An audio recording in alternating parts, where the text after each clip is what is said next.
Hello, fourth years. Good afternoon. Today we'll see the complications of postpartum period. What are the complications that a woman have or that a woman feel during this postpartum period? तो most of the complications ma'am ने discuss कर लिया है but one more is there that is PPH that is very very important for exam purpose अगर आप examination के purpose से देखें and in general also PPH or that we say postpartum hemorrhage, this is the condition of A women when जब वो घर आती हैं. मैंने सब इमेजिनेशन करवाया था आप लोगों को, आज फिर से वही करूँगी. पहले इमेजिनेशन कराऊँगी तब आपको एक्सप्लेन करूँगी. मैंने लोकिया पढ़ाया तो नहीं है बट आप लोग जानते हैं लोकिया क्या होता है. Abnormal, not abnormal, it is a very normal discharges that comes from the vagina. It includes so many things like RBCs, WBCs, and so many cells, leukocytes, so many things, exudates. These all are contain the lochia. ठीक है, lochia are in three of colors: red, pale, and whitish. Okay, pale yellow and whitish. Okay, so these are the three colors of the lochia. और main मैं आपको ये बताना चाह रही हूँ, लोकिया जब डिस्चार्ज होता है that is a very normal flow में होता है. ठीक है, जब ब्लीडिंग और लोकिया एक्सेस होता है और लोकिया का भी कलर्स है कि इनिशियल फर्स्ट से 5 days या इनिशियल फर्स्ट टू 3 days कैसा कलर होगा, after second after 3 to 4 days कैसा कलर चेंज होगा. Initially it would be lochia rubra means it would be in red color. Okay, when after 3 or 4 days its color change and comes in the pale yellowish like color. Okay, then after the 6 or 8 days color change and it comes like जब end होने लगता है तो whitish colour में होता है. That we call the I think lochia serosa. Okay, first is lochia rubra, alba, serosa. तो last one is serosa that is whitish in color, not complete white but we can say in cream color like. Okay, so these are the lochia. But अगर initial 3 दिन तक अगर lochia rubra red colour में आ रहा है तो ठीक है, बट एक्सेस आ रहा है and it is like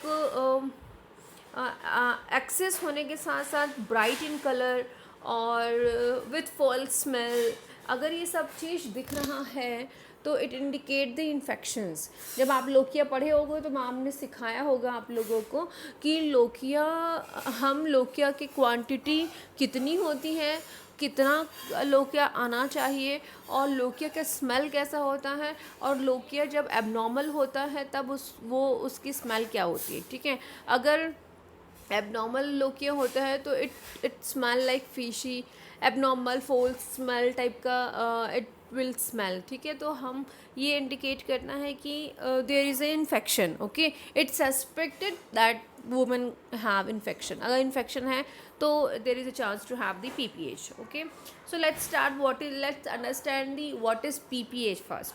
as the name itself saying, postpartum hemorrhage. Postpartum hemorrhage means hemorrhage is occurring in the postnatal period. Okay, so this is called the postpartum hemorrhage, and these are divided in types: early and late. Occur and in condition of early, it occur when blood loss is greater than the 500 ml.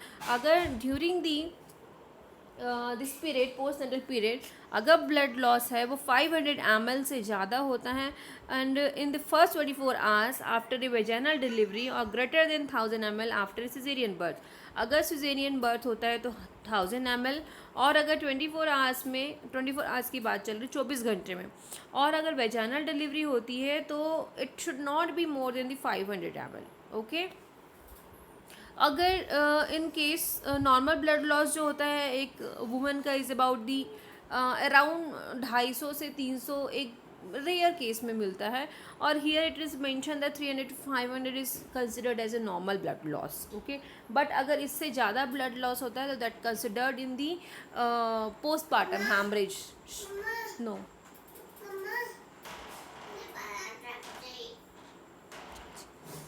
next will be late. Next we'll see late hemorrhage that occurs after the 24 hours.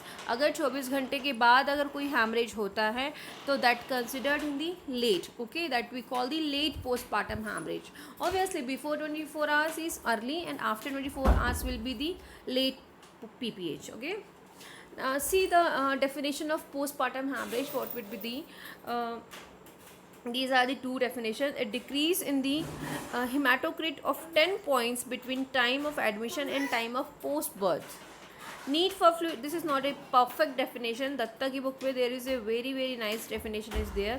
और मैं अभी आपको just after this slide I'll send you the correct and in the very easy language there will be the definitions. Now understand the meaning of PPH. अगर postpartum go away.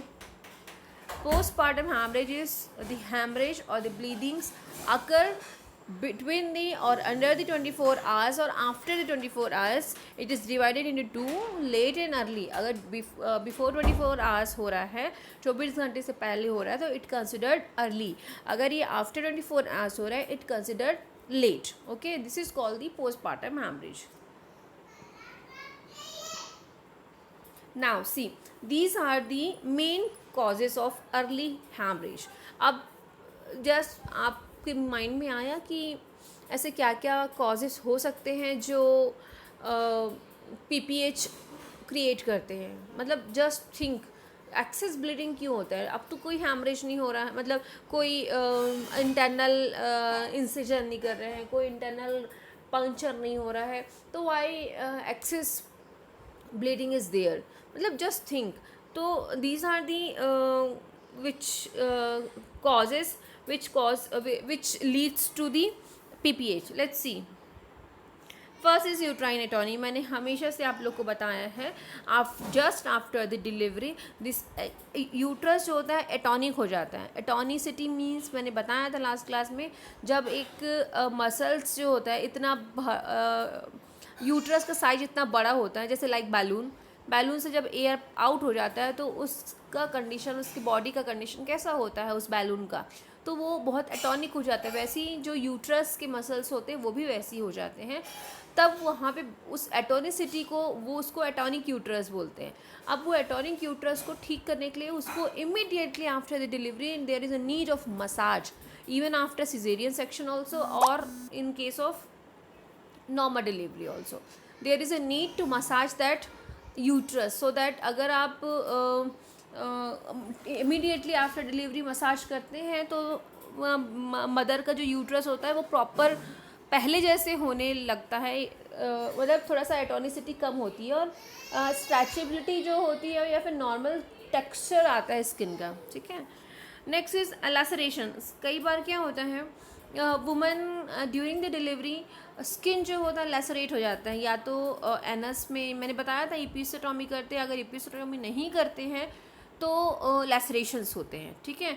इपिसेटोमी अगर हो, इपिसेटोमी हम इसीलिए करते हैं ताकि लैसरेशन फटने का डर ना हो. क्या होता है, इतना छोटा सा स्पेस में इतने बिग बेबी को आउट करना है, तो सर्विक्स और सर्विक्स के नीचे वाला एरिया, एनस, ये सब में there is a chance to lacerate होने के चांस रहता है, फटने के चांस रहते हैं. इसलिए लैसरेशन अगर किसी वुमेन को लैसरेट हो गया, फट गया है वहाँ का स्किन, तो ऑब्वियसली हैवी ब्लीडिंग होगा. वो वाली ब्लीडिंग भी अलग होगी और एटोनिसिटी के कॉजेज़ भी अलग से होंगे. ठीक है. Next is retain placenta fragments. अगर प्लेसेंटा के कोई भी पार्ट्स इनसाइड द यूट्रस अगर रह गया है तो it cause the excess bleeding. Okay. Inversion of uterus. अगर मैंने बताया था what is inversion of uterus. Uterus अगर इन्वर्ज हो गया है, घूम गया है इधर उधर, तो it leads to the haemorrhage.